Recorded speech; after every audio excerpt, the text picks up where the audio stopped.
इस क्वेश्चन में हमें कहा गया क्वेश्चन नंबर 4 में कि find the condition that these three lines are concurrent. कहते हैं कंडीशन फाइंड करें कि किस कंडीशन के अंडर ये तीनों लाइनें आपस में कॉन्करेंट हैं। कॉन्करेंट का मतलब एक पॉइंट पे मीट करना।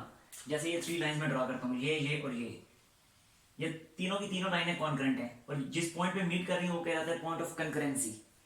ठीक है, तो कहता है आपने कंडीशन फाइंड करनी है कि किस कंडीशन के अंडर ये तीनों लाइनें कॉन्करेंट हैं। ठीक है, अब आपको बताया था मैंने लाइनें कॉन्करेंट कब होती हैं कि जब वो डिटर्मिनेंट जीरो के इक्वल होता है। अब कौन सा डिटर्मिनेंट, मैं इन तीनों लाइंस को, इन तीनों इक्वेशन को पहले रीअरेंज करता हूँ और फिर आपको वो डिटर्मिनेंट बना के दिखाता हूँ एक दफा फिर, और उस डिटर्मिनेंट को जीरो के इक्वल पुट कर दूंगा। क्योंकि लाइनें कॉन्करेंट होती तब मैं एक पॉइंट पे मीट करती तब मैं जब वो डिटर्मिनेंट जीरो के इक्वल हो। लेकिन कौन सा डिटर्मिनेंट यहाँ पे दोबारा बता देता हूँ आपको। सबसे पहले तो इसे नाम दे दें 1 2 और 3 का और इन्हें रीअरेंज कर दें फ्रॉम वन। तो ये बनेगा m1x minus Y plus C one is equal to zero, यानी रीअरेंज कर दिया, पहले x वाली टर्म फिर y और फिर आगे में कांस्टेंट। इसी तरह 2 को लिखता हूं फ्रॉम 2 जी। वो आपने ये नहीं बताया था कि if the determinant is zero then the points are collinear। मुझे नहीं समझ क्या क्या आपने कि जब डिटरमिनेंट जीरो होता है तो पॉइंट्स कोलिनियर होते हैं। यस होता है ऐसा। और कॉन्करेंट का भी यही है। जी कॉन्करेंट का भी यही है, थोड़ा सा फर्क है, बता रहा हूं मैं, देखें जरा। फर्क सिर्फ ये कि वहां पे जो है ना, उस केस में हमें पॉइंट्स गिवन थे, पहले वाले केस में हमें पॉइंट्स गिवन थे। पॉइंट्स के बारे में हमें कहा गया था कि प्रूफ करें पॉइंट्स आर कोलिनियर।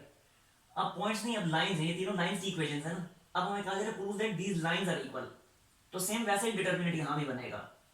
ठीक है, अब अच्छा अभी देखें जरा फ्रॉम 3, इस तरह 3 को मैं रीअरेंज करूंगा तो बनेगा m3x minus Y plus C three is equal to zero.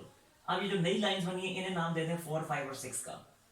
Lines तो वही है, सिर्फ रीअरेंज किए इनकी इक्वेशंस को मैंने। अब मैं कहता हूं कि क्योंकि मुझे बताया गया कि lines are concurrent, so determinant will be zero as lines are concurrent, as lines are concurrent so determinant, कौन सा डिटर्मिनेंट देखें जरा, x और y के जो कोएफिशिएंट्स हैं वो लिखने हैं। x का कोएफिशिएंट बनता है -1, तो ये मैंने लिख दिया -1, ये लिख दिया -1। फिर y का कोएफिशिएंट है -1, सॉरी x का कोएफिशिएंट था m1 तो लिख दिया m1, y का कोएफिशिएंट है -1 तो ये लिख दिया -1, और आखिर में जो कांस्टेंट टर्म है उसको एज इट इज लिखना है यानी c1। इसी तरह अब यहाँ x का कोएफिशिएंट है m2 तो ये लिख दिया m2, y का -1 तो ये लिख दिया -1, और फिर आगे आगे constant term as it is आ जाएगी। फिर आगे जरा देखें m3 -1 c3, m3 -1 c3, तो ये पूरे का पूरा डिटर्मिनेंट बन गया। अब लाइनें अगर कॉन्करेंट हो तो ये डिटर्मिनेंट हमेशा जीरो होता है, तो इसलिए मैंने लिख दिया दिस डिटर्मिनेंट इज जीरो, क्योंकि हमें बता दिया गया कि लाइंस आर कॉन्करेंट। तो जब लाइंस आर कॉन्करेंट तो हम इस डिटर्मिनेंट को जीरो पुट कर सकते हैं। क्लियर यहां तक? अच्छा अब यहां से आगे देखें जरा, हम इस डिटर्मिनेंट को एक्सपेंड करना है और फिर वही पुरानी टेक्निक यूज करेंगे जो कल मैंने आपको बताई हुई थी कि इस तरह करते हैं, इस जगह पे और इस जगह पे जीरो बना देते हैं। जब इधर और इधर जीरो बन जाएगा तो हम इस कॉलम 2 के रिस्पेक्ट से एक्सपेंड कर देंगे। ठीक है, तो अब इन दोनों जगहों पे जीरो बनाने के लिए फर्स्ट कॉलम तो मैं एज इट इज लिखूंगा, सॉरी फर्स्ट रो तो मैं एज इट इज लिखूंगा। तो ये फर्स्ट रो जो मैंने ऐसे ही लिख दी m1 -1 c1, लेकिन अब यहाँ पे जीरो बनाना है ना, तो इस पूरी रो में से, इस पूरी रो 2 में से रो 1 को सब्ट्रैक्ट कर दूंगा। तो जब रो 2 में से रो 1 सब्ट्रैक्ट होगी तो बनेगा m2 m1, तो ये लिख दिया मैंने m2 m1। जबकि -1 में से -1 सब्ट्रैक्ट होगा तो बनेगा 0, और कॉलम 2 में से कॉलम 1 सब्ट्रैक्ट होगा तो बनेगा c2 c1। ठीक हो गया? ऐसे ही इस पूरी रो 3 में से भी रो 1 को सब्ट्रैक्ट करें ताकि इस जगह पे 0 बन जाए, तो बनेगा m3 m1, m3 m1 -1 क्या बनेगा 0, एंड c3 c1। ठीक हो गया? और यहां पे लिख दें, ऑपरेशन लिख दें जो ऑपरेशन आपने यहां पे अप्लाई किया है। तो रो 2 में से आपने रो 1 सब्ट्रैक्ट की और रो 3 में से भी रो 1 सब्ट्रैक्ट की। क्लियर यहां तक? कोई मसला तो नहीं है?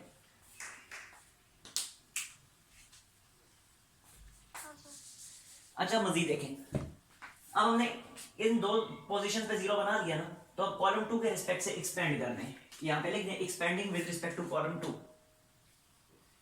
Expanding with respect to column 2।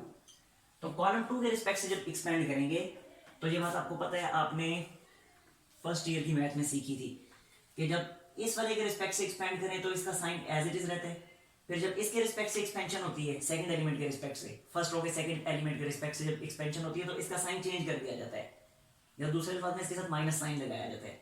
तो यहाँ पे मैं इसके साथ माइनस साइन लगाऊंगा तो मैं ऐसे लिखूंगा माइनस इंटू -1, ठीक है, माइनस इंटू दिस। और अब क्योंकि एक्सपेंशन हो रही है तो इसकी रो भी पूरी छोड़ देनी है, इसका कॉलम भी पूरा छोड़ देना है, बाकी जो बचता है वो लिख देना है, यानी लिखना है m2 माइनस m1।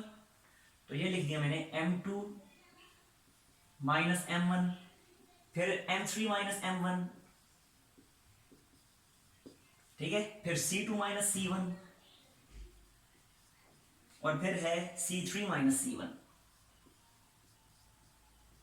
और आगे इक्वल टू 0 भी था, स्पेस नहीं है, मैं नीचे लिख रहा हूं इक्वल टू 0। क्लियर यहां तक समझ आ रही है?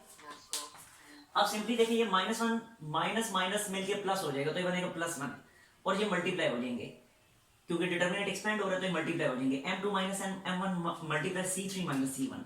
तो ये लिख दिया जी m2 minus m1 multiplied by c3 minus c1, आगे माइनस का साइन, और m3 minus m1 multiply m3 minus m1 multiplied by c2 minus c1, c2 minus c1, space नहीं है नीचे लिख दिया मैंने, और आगे equal to 0 as it is, और यही हमारी रिक्वायर्ड कंडीशन भी है।